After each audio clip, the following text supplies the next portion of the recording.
At some point in our childhood, most of us were afraid of the dark, scared of monsters in the closet, or horrified of anything that went bump in the night. Hotel Transylvania takes the monsters that haunted our dreams and make them into funny and lovable characters for the whole family to enjoy. And while our hearts may go zing when we see the third movie in the franchise, are these kids' movies really for the youngest kids in the family? Join Screen Rant as we journey to the deepest undersea volcano and the highest gremlin-filled airplane ride to see if the Drac Pack is truly for everyone. And stay tuned to the end to see whether Hotel Transylvania's most intense moment holds a candle to the horrors of, well, you know, actual horror movies. And if you like this video, don't forget to subscribe and click the little bell to join our notification squad so you can be alerted to all of our great new videos.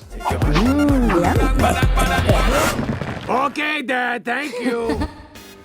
VLAD'S SPEEDO. Let's start with this suggestive scene that made it into the trailer. It doesn't have anything to do with blood, guts, or the usual violence you'd find in a monster movie, yet Vlad's grand entrance on the deck of the cruise ship caused quite a stir. Voiced by the always insanely hilarious Mel Brooks, Vlad is actually more laid back than his son. He's even credited with helping to mend the tension between Dracula and Johnny, the human married to Drac's daughter. Still, he doesn't seem to care about how he looks, and he dons a Speedo in one of the film's funnier sequences, slowly making his way to a deck chair next to 3 randy witches. He plays it cool and pretends to be in his world, but he waves his toes in their direction and they squeal in response. It's great that Vlad has no shame and is comfortable in his own ancient skin. The extra elderly have every right to date as much as the rest of us, but if you want your kids to think that grandparents don't take part in the hookup culture of a cruise ship, then maybe it would be best to pretend that this sequence doesn't happen. If you're all about the kids learning that the rules of attraction don't die after you hit a late age, then power to you. Ow! My back.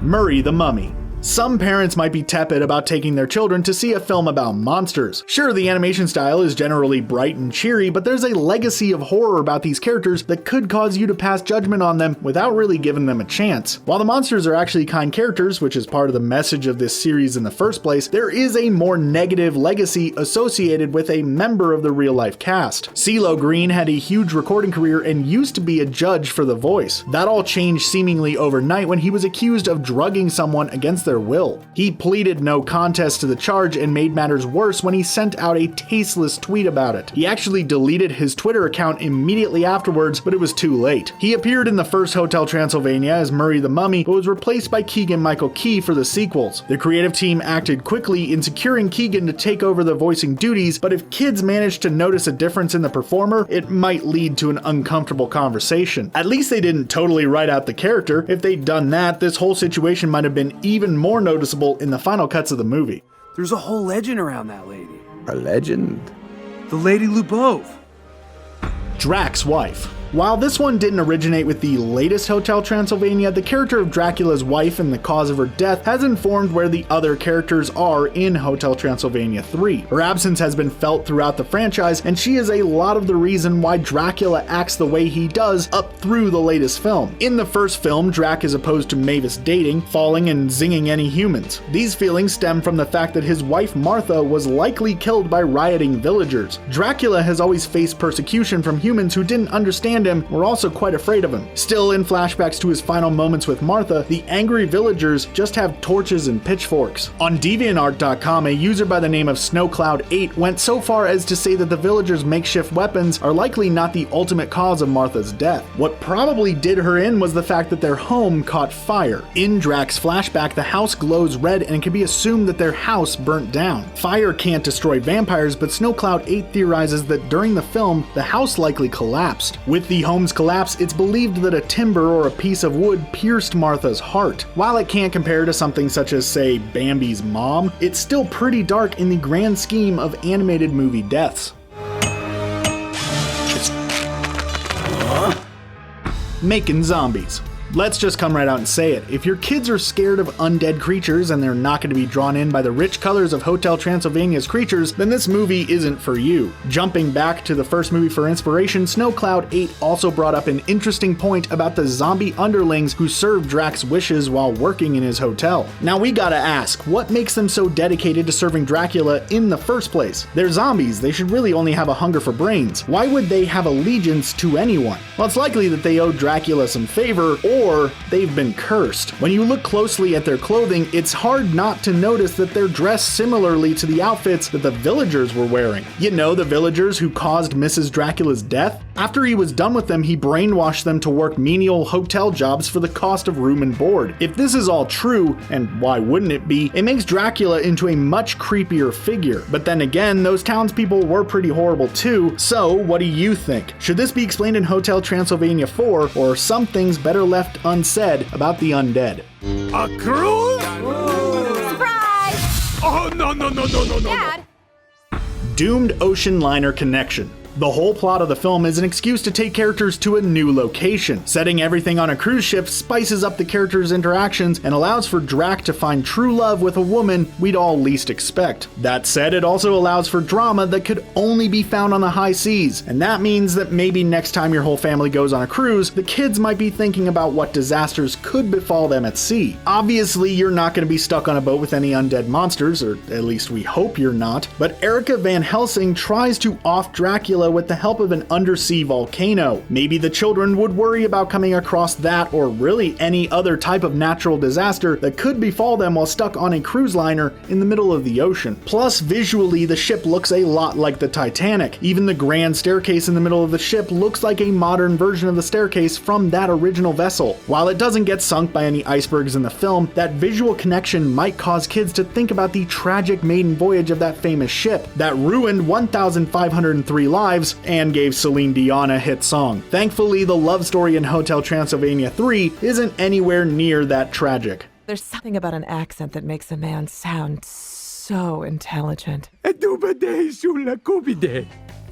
family affair. The franchise up to this point has told the story of Dracula's family and the management of their hotel. Yes, their friends, Frank, Eunice, Wayne, Wanda, and Murray, all have a big part to play in the ensemble, but the storylines tend to revolve around Drac, Mavis, and Johnny. This changes with the arrival of Ericka. Not only is she the ship's captain, with the fate of the passengers in her hands, but she's also the great-granddaughter of Van Helsing. Helsing is Drac's mortal enemy, and she doesn't waste much time in trying to off the Count. We previously mentioned the underwater volcano, but she proves over the course of the film that she'll stop at nothing to kill the undead vampire. It isn't until his friends overhear her talking about wanting to get him that they mistake it for feelings of love rather than hate. Drac asks her out on a date, and Ericka accepts as a means to get closer to her target. Although the two of them eventually zing, there's a lack of trust at first that may stress some kids out. Also, if your children happen to be vampires, how are they going to mature into well-adjusted adults when they'll never know whether they can trust any human dates? It's truly tragic. I'm lonely. I understand. You want baloney.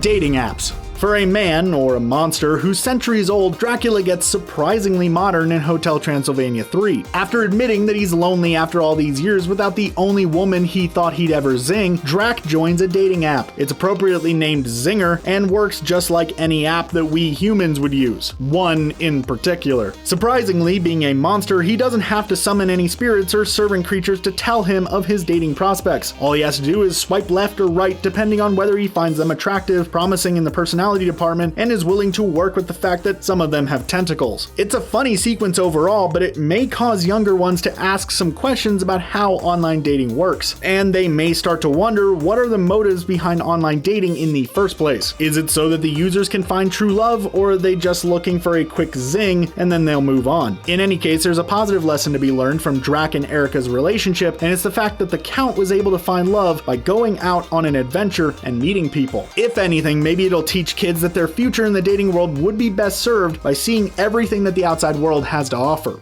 They have no idea what's about to happen to them.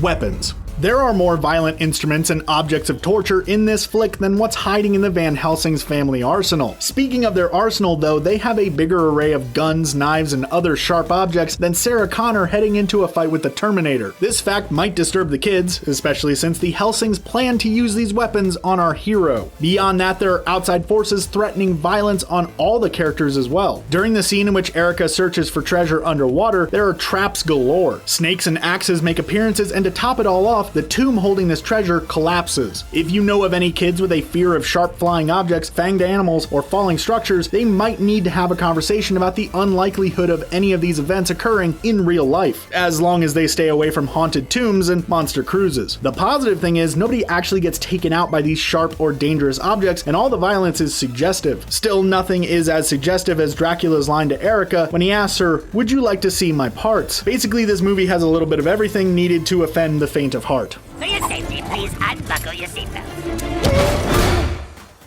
Air phobia. It's almost a cliche to be afraid of airplanes. We all know that they're really high in the air and what goes up must come down. We just hope that when we do come down, it's with the help of landing gear. Hotel Transylvania 3 exploits these fears to comedic effect, and the only thing to worry about is if the younger kids seeing this movie have a flight coming up in the near future. It may cause them to second guess the ability of airplanes to fly successfully from place to place. The good thing about this sequence is that we see what a good normal plane looks like when we see a classic 747 with the name Modern Air emblazoned on the side, before we're taken to the slapped together green airliner from Gremlin Air, piloted and staffed by actual gremlins. These creatures go out of their way to put the passengers in danger, and although Dracula is practically immortal, even he is horrified by the way things are going. Flight attendants tell passengers to unbuckle their seatbelts, fine upstanding monsters are ejected from the plane, and oxygen is administered by gremlins popping in from the ceiling and giving mouth to mouth. A gremlin even makes Johnny jump when he appears on the other side of Johnny's window, as a reference to the classic Twilight Zone episode Nightmare at 20,000 Feet. I swear I will never rest until I destroy you! CYBORG Van Helsing. Outside of the fact that Van Helsing has a bloodthirsty bloodlust for the bloodless Dracula, his constant failure at being able to overtake the vampire is played up for comedic effect. Even though the character is heroic in the original Dracula tales, the Count is the hero in the Hotel Transylvania franchise, so he's played up as a hapless comedic foil. The problem is, in order to survive beyond all of his previous encounters with Dracula, he's become this half cyborg creature with an accordion neck and a machine body. While it's nice for Ericka to be able to keep a relationship going with great-grandfather beyond which his normal lifespan would last, the guy moves in such an unnatural way it's actually pretty creepy. Even one of his organs is visible, just floating with him for all the world to see. Beyond the fact that it's a little unnerving for kids, you'd think he'd have the decency to put a bag over it or at least draw a smiley face on it. We know Van Helsing was once a successful Dutch doctor, but since Dracula came around, he's really let himself go. That said, after seeing films where the classic character is played by illustrious actors like Anthony Hopkins and Peter Cushing, it's a lot less threatening to hear him voiced by Jim Gaffigan. Boy, that guy is annoying. And with that, we are at the end of our video. Did you enjoy it? Were you shocked and appalled by Hotel Transylvania 3, or was it no big deal? It's probably not for the littlest of children, but if you're an adult who can't handle this film, maybe you should try watching an actual horror movie. Regardless, thanks for watching this video, and we'll see you next time.